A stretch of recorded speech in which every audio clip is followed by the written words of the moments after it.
सुप्रभात मेरे प्रिय बच्चों। बेटा, ये प्रातःकाल आप सभी लोगों के लिए मंगलदायी हो और आप सभी के माता पिता को मेरा वंदन अभिनंदन स्वीकार हो। मेरे बच्चों, इस काव्यांश में वात्सल रस के सम्राट हिंदी साहित्य जगत के दे दीप्यमान नक्षत्र महाकवि सूरदास जी गोपियों के अनुभव का, उनकी बात चतुरता का कितना सुंदर चित्रण किया है इन पंक्तियों में, जो देखते ही बनता है। सूर्य की गोपियां सामने वाले के द्वारा बातचीत करते ही उसके मना स्थिति का मूल्यांकन कैसे कर लेती हैं, कुछ इन्हीं बातों का समावेश इन पंक्तियों में महाकवि सूरदास जी ने किया है और उसका उत्तर कितनी कुशलता से वे देती हैं, जिसको देखते ही बनता है।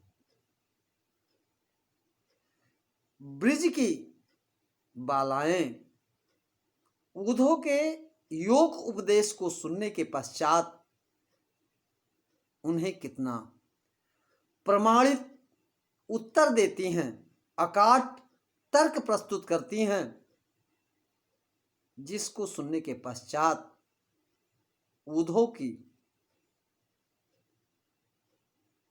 बोलती बंद हो जाती है।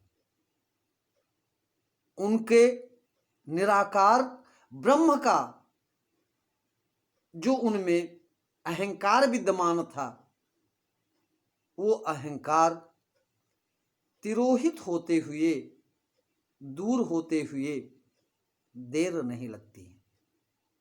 वो गोपियां क्या कहती हैं उद्धव से कि हे उद्धव, हरि हैं, राजनीति पढ़ आए,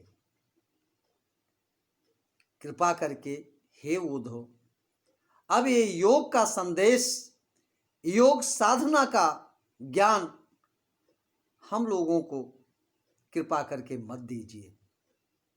आपकी बातों से ये प्रमाणित हो गया कि मेरे कृष्ण पहले वाले कृष्ण नहीं रह गए, हरि हैं, मेरे कृष्ण राजनीति की विद्या में अत्यंत पारंगत हो गए हैं, अर्थात पूर्ण रूप से कुशल हो गए हैं। पढ़ आए क्या राजनीति, उन्हें हर प्रकार से राजनीति की विद्या में पारंगत कर दिया गया है। समुझी बात कहत मधुकर के, हे उद्धव, मधुकर शब्द बेटा यहां उद्धव के लिए ही आया है। हे उद्धव, आपके द्वारा योग साधना का उपदेश दिए जाने के पश्चात ही, योग साधना का उपदेश सुनते ही समाचार सब पाए, हम लोग आपके द्वारा लाए गए संदेश को भली भांति समझ चुकी थी। हर तरीके से हम लोग आपके मनोभावों को समझ गई थी। पुनः वे फिर कहती हैं, एक यत चतुर होते पहले थे, मेरे कृष्ण ए जशोदानंदन एक तो पहले से ही अत्यंत चतुर थे, एक अति चतुर, अत्यंत चतुर वो पहले ही से थे, लेकिन मथुरा जाने के पश्चात अब गुरु ग्रंथ पढ़ाए, वहां राजनीति विद्या के पारंगतों ने इस विद्या में चतुरता रूपी विद्या में उन्हें पूर्ण रूप से कुशल कर दिया है। वे अब इस विद्या में और भी अधिक पारंगत हो गए हैं। बड़ी बुद्धि जानी जो उनकी, हम लोगों ने आपके संदेश को सुनने के पश्चात ही ये ज्ञात कर लिया था। ये हम लोगों को आभास हो गया था कि जब वे योग संदेश पठाए, जब आपके द्वारा योग साधना रूपी ज्ञान हम लोगों को देने के लिए आपको भेजे थे, वे अपने आप पे बहुत ही खिन्न होती हैं, बहुत ही दुखी होती हैं और उद्धव से पुनः कहती हैं, उद्धव भले लोग आगे के। हे परम ज्ञानी उद्धव, पहले के लोग, इस देश के लोग कितने सज्जन होते थे, कितने साधु होते थे, पर हित डोलत धाये, जो दूसरों के थोड़े भी कष्ट को सुनने के पश्चात उनका हित करने के लिए, लोक कल्याण पर हित सदाया बेटा, लोक कल्याण की भावना से युक्त होकर दूसरों के दुख को दूर करने के लिए शीघ्र अतिशीघ्र दौड़ पड़ते थे। लेकिन यहां तो मेरे जशोदानंदन हम लोगों के कष्टों को दूर करने के लिए कौन कहे, वे उसके विपरीत योग का उपदेश आपके द्वारा भेजकर हम लोगों की विराहाग्नि को, हम लोगों के दुख को और भी अधिक बढ़ाने का प्रयास कर रहे हैं। अब अपने मन फेर पाई है।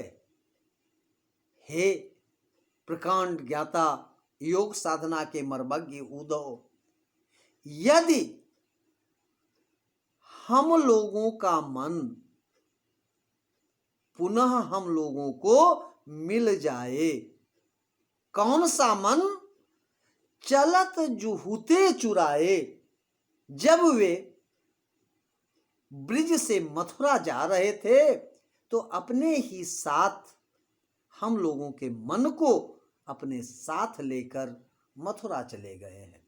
अर्थात हम लोग केवल कृष्ण के नाम का सुमिरन करके अब तक जी रही हूं, उनके लौटने की प्रतीक्षा में हम लोग जी रही हूं। मन तो हर तरीके से उन्हीं के पास चला गया है, उन्हीं के बस में हो गया है। यदि आपके द्वारा हम लोगों का कुछ कल्याण हो सके तो कृपा करके इतना ही जाकर जशोदानंदन से कह दीजिएगा कि हम लोगों का मन वे वापस कर दें, तभी आपके इस योग उपदेश का कुछ सीख हम लोगों के ऊपर पड़ सकता है। ते क्यों अनित करे? एक राजा के कर्तव्य का भान कराती हुई गोपियां कह रही हैं कि जिसने ये वचन दे रखा है कि यदा यदा ही धर्मस्य ग्लानिर्भवत भारत अभ्युत्थानम अधर्मस्य तदात्मानं सृजाम्यहम्। जब जब इस पृथ्वी पे अन्याय बढ़ेगा, जब जब मेरे भक्तों को कोई कष्ट होगा, तब तब मैं उनके कल्याण के लिए इस धरा पर अवतार ग्रहण करता रहूंगा। वही आज क्यों इतना बड़ा अनीत अन्याय हम लोगों के साथ कर रहे हैं? वे यशोदानंदन, ते क्यों अनीत करें? वे इतना बड़ा अन्याय हम लोगों के साथ करने के लिए क्यों तैयार हैं जे और अनीत छुड़ाए? जो दूसरों के दुख को दूर करने के लिए सतत प्रयत्नशील रहते थे, जिन्होंने न मालूम कितनी बार ब्रिज के ऊपर पड़ने वाले आपत्तियों से इस ब्रिजमंडल की रक्षा की है। आज हम लोगों से क्या त्रुटि हो गई है, हम लोगों ने क्या ऐसा पाप कर लिया है जो आज हम लोगों को इतनी बड़ी वे सजा दे रहे हैं। राजधर्म तो यह है सूर, वे गोपियां अकाट तर्क देती हैं, एक सत्य प्रमाण प्रस्तुत करती हैं कि ये उधो एक राजा का वास्तविक कर्तव्य क्या है, एक राजा का वास्तविक धर्म क्या है। क्या है राजधर्म? राजा का तो सिर्फ एक ही धर्म है, जो प्रजा न जाहि सताए, जिसके शासन काल में प्रजा को किसी भी तरीके से कोई दुख न हो, जिस राजा के राज्य में प्रजा को कोई किसी भी प्रकार से सताए ना। आज वही लीला पुरुषोत्तम भगवान श्री कृष्ण हम लोगों के ऊपर इतना बड़ा दुख क्यों डाल रहे हैं, हम लोगों को इतना बड़ा कष्ट क्यों दे रहे हैं, जिन्होंने न मालूम कितनी ही बार लोगों के दुखों को दूर किए। इस तरीके से बेटा इन पंक्तियों में गोपियों ने कितने सुंदर सुंदर प्रमाणों के माध्यम से कृष्ण के लोक कल्याणकारी होने का प्रमाण प्रस्तुत की है। साथ ही सूरदास जी ने गोपियों के माध्यम से ये कहलाने का प्रयास किया है, ये एक संदेश देने का प्रयास किया है कि वास्तव में एक राजा का अपनी प्रजा के प्रति क्या उद्देश्य होना चाहिए, उसका क्या फर्ज होना चाहिए, एक वास्तविक राजा का क्या कर्तव्य होता है। इन सभी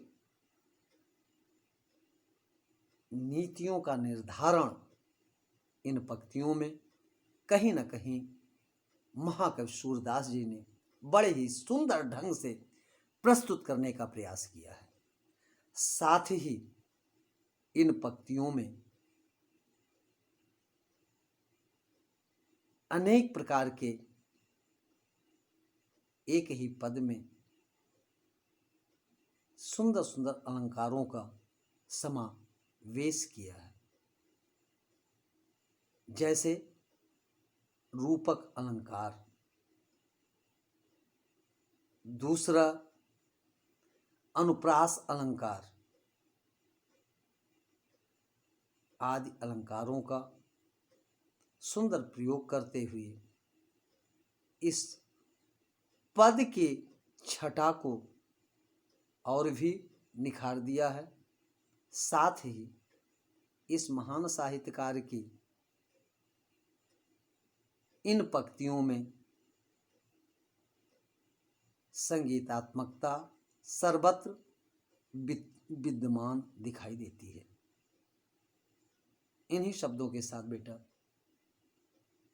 इस महान साहित्यकार के द्वारा रचित आप लोगों के पठित पुस्तक में जो पद हैं वो पूरे हो गए हैं। पुनः नए शीर्षक के साथ हम फिर आप लोगों से मिलते हैं। तब तक के लिए बेटा जय हिंद।